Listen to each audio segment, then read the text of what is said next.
have Roshan Kumar from cult.com. Hey Roshan, hi. Hey, Uh, it's a interesting name, cult.com. yeah, it was actually based off short film we made, like the first short film we ever made in college. Uh, Okay. and this was like a bit of as an Easter egg because it was like our last film we made in college as well. Like all the boys came together and like, so it was more like an ode to the first film we ever made. So yeah, the acronym kind of stands for Know Your Time, and it's based on this. It's set in a parallel world where suicide is commercialized, and it's kind of like this dark humor satire, if you may, on how uh, suicide is commercialized and how there's this like like entity that supplies all the suicide aiding like suicide assisting services, and how the conversation goes, between the delivery guy and um the customer who's buying it. How numb these conversations are because they're so used to the idea of this being normalized, and we kind of wanted to like place emphasis on uh, this idea of unusual friendships, how you can find like friendships in the most unusual of situations, and in this case it was like between the delivery guy and the customer who wanted to kill himself. So yeah, that was kind of what we are going for with the whole short. Nice.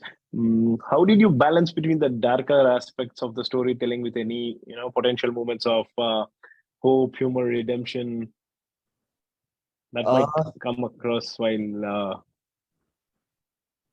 Got it. Yeah. I think one was definitely the way we worked out the way the character chemistry works out.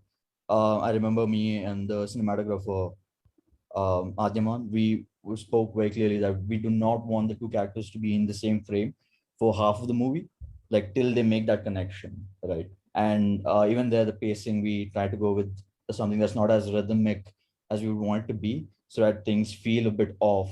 And the moment they connect, we kind of start to make things a bit more like cohesive and like a bit more rhythmic. So things start to vibe a bit more between these two. Uh, correct. and at that point, I think even the dark humor kind of we kind of like toned down on the dark humor until you get to the bits where they're a bit more prominent. Hmm. So like even on the set, I think we were taking like there were like course corrections just to like to make sure we weren't overly emphasizing some of the dark humor bits.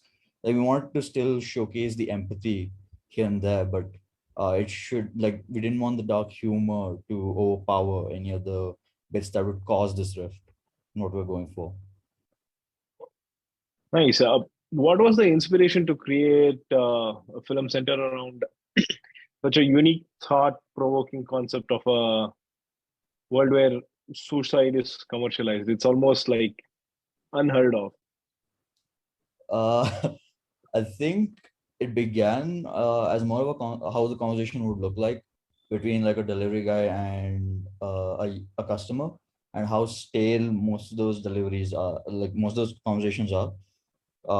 Mostly because I think we're so into our hectic lives that most of the time you never really have that connection in it. So the idea was, what if there was your last conversation you would ever have with someone, right?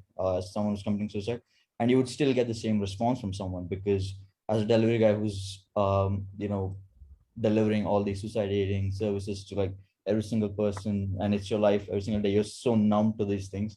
How would Correct. that feel like? And kind of began with that, and when we started fleshing things out a bit more, it kind of got to a place where things started to get a bit more interesting. So that's kind of how it went. Nice, nice concept. Thank you for bringing out such a unique, thought-provoking film, Rohan. Thank you. Thank you for the opportunity. No problem. Thank you. Moving on, we have Pawan Raj.